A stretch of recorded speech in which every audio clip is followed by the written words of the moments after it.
welcome back to the Irish Guy channel. If you're new here, slap that big fat red subscribe button square in the nostrils. Right now, people are wondering who should be the next James Bond, right? As if it's the most important decision on the planet. So Grace, the British public care more about this than about who's going to be the next king. Right now, it's Tom Hardy, who's the bookie's favourite at 3-1, despite already being a middle-aged man. Really, the next James Bond. Drag the fella out of Batman and Venom. Daniel Craig did a 15-year stint. Give Tom Hardy 15 years, and by the end of the 5th movie, he's gonna have a face resembling a plate of scrambled egg. Oh, what else is on the list? Oh yeah, Henry Cavill, a man who was already overlooked for the Bond role 15 years ago, and a guy who, in his role as Superman, successfully demonstrated to the world that he has the personality and screen presence of a damp tea towel. Honestly, did anyone try to sit through Batman vs Superman? I did, and spent 2 hours desperately fighting the urge to puncture my eyes with a pencil. I mean, go down the list, and this is where things get weird. Robert Sheehan as odds of just 50-1. You know, Nathan from Misfits. The actor from County Mayo, who looks a bit like someone who used to have sleepovers at the Neverland Ranch. He looks like a walking skeleton straight out of rehab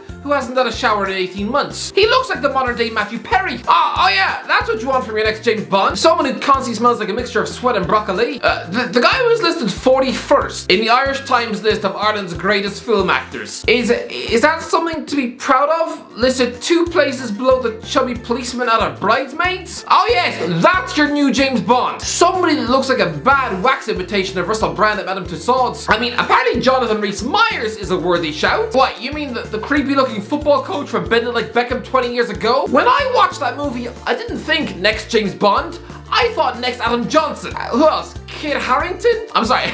No, if you were the lead in a hit TV show, then I'm sorry, that's it for you. Your career is just confined to that one typecast role. I mean, for the rest of your life, you're gonna be known as that guy who played Jon Snow. I mean, Christ, do you see David Schwimmer being cast in Marvel movies? Was Matt LeBlanc ever approached for the role of Legolas? Did Tony Soprano ever audition for the Hulk? The day Kit Harington is offered the role of James Bond is the day I march into Wetherspoons to drink a bowl of toilet water. Christ, Orlando Bloom was being tipped for the damn thing, despite his movie career dying in death on the ship of Pirates of the Caribbean. I mean, the guy's been semi-retired ever since he developed wrinkles in his face. Could Harry Styles replace Daniel Craig as next James Bond? I'm sorry, who? Who thought this was an acceptable newspaper headline? Imagine getting into journalism and coming up with this. Imagine the morning he pitched this idea to his editor. I mean, his colleagues tackling stories on genocide and the housing crisis. And here's this fella wanting to write a story about which member of One Direction should ruin the Bond franchise. I'm sorry, but for that idea alone, somebody should have spat in his lunchbox. But James Bond is one of the biggest roles in cinema, right? What does it say about the lack of diversity that Will Smith, one of the biggest actors on planet Earth, is given the same odds as David Beckham? He's got double the odds as Hugh Grant, a leading man of the 90s, sure, but now give him a pair of glasses and he looks like that old woman off the Great British Bake Off. Although to be fair, I do sort of get it. Will Smith, he's too famous for James Bond. I mean, nobody who ever got the role of James Bond were a big movie star already. No! Sean Connery was a Manchester United reject. Pierce Brosnan looked like he worked in a bookshop. And Daniel Craig. Will Smith. I've seen a lot of his movies.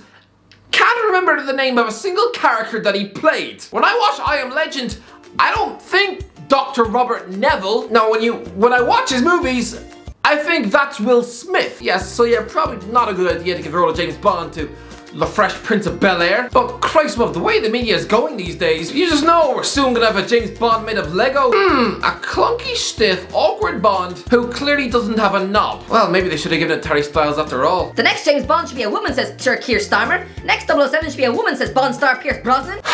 Really?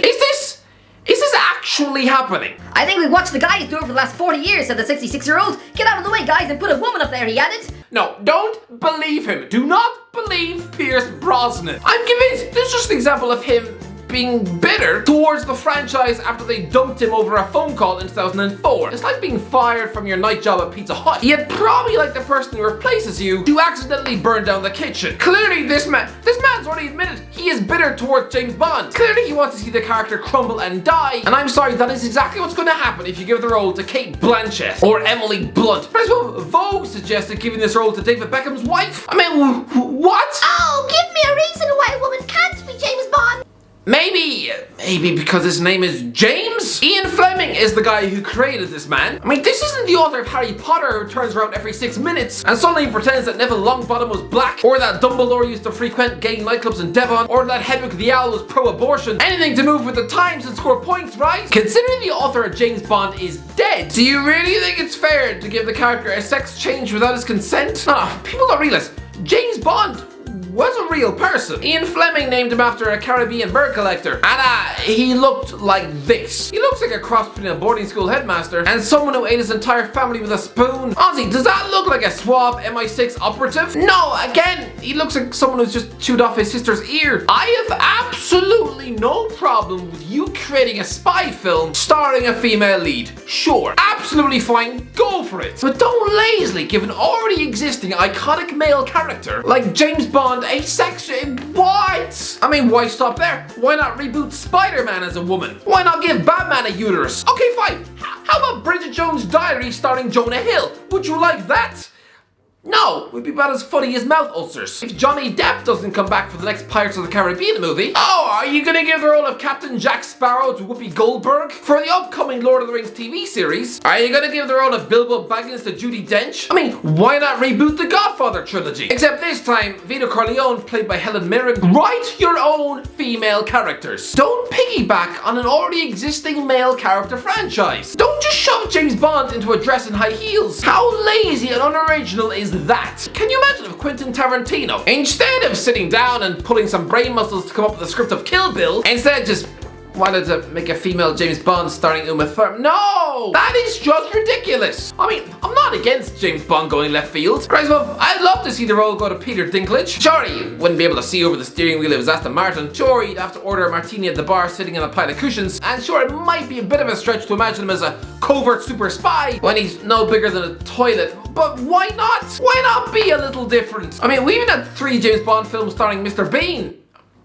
Sort of. I don't know. I didn't really watch them. I'd imagine it's about as much fun as chewing marmalade out of Boris Johnson's belly button. I mean, it's a recipe for disaster. James Bond fans, they don't like change. Christ, well, the internet lost their mind when Daniel Craig was given the gig back in 2005. Oh no, a blonde James Bond! Why don't I just shove a toothbrush up my nose? I'm pretty sure Friendster and MySpace were flooded with people vomiting verbal diarrhea all over the screen. I mean, here's what Oliver in Shanghai thought. Simply put, it should have been Hugh Jackman. Daniel Craig will be another George Lazenby.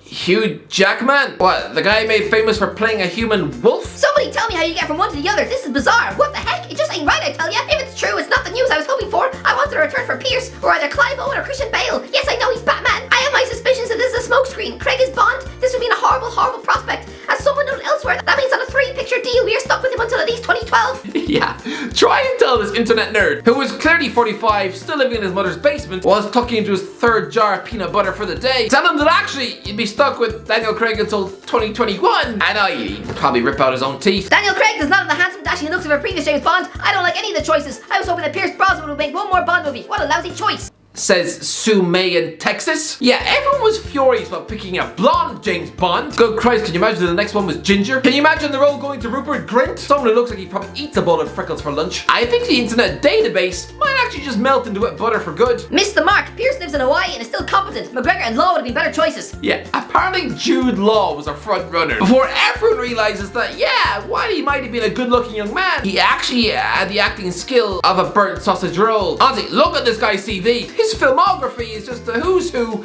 of big budget movies who nobody watched. Honestly, all this Bond casting director had to do was pop his head into any theatre showing a Jude Law film. I'm pretty sure you'd see 13 empty rows with just one fat guy sitting in the front row, stinking of sweat and stale popcorn. You know, having been trapped in a seat and unable to move since the Tuesday morning screening of Star Wars. For me, I would give the role to Idris Elba. Not for any reason other than he's a goddamn good British actor. I mean, don't get me wrong, the internet would lose their minds, but why can't he take the job? He's one of the most charismatic and suave English actors in the business. And the fact this guy's already been in the music charts, he's on Sky adverts every 6.5 minutes, he's down with the kids too. And not in the Michael Jackson way. No, clearly he taps into the younger generation, which is exactly what Bond needs to do now. Good Christ, if you continue to cater and try and please the people who used to like Sean Connery, then pretty soon, within about 5 years, about 2/3 of your demographic will be dead. But Idris Elba, to me,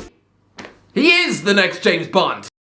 Anyway, that's it, guys. Let me know in the comments below, what do you think? What do you want me to talk about in my next video? If you've enjoyed the video so far, if you enjoyed the video, don't forget to like, subscribe, and as always, I'll talk to you in a while.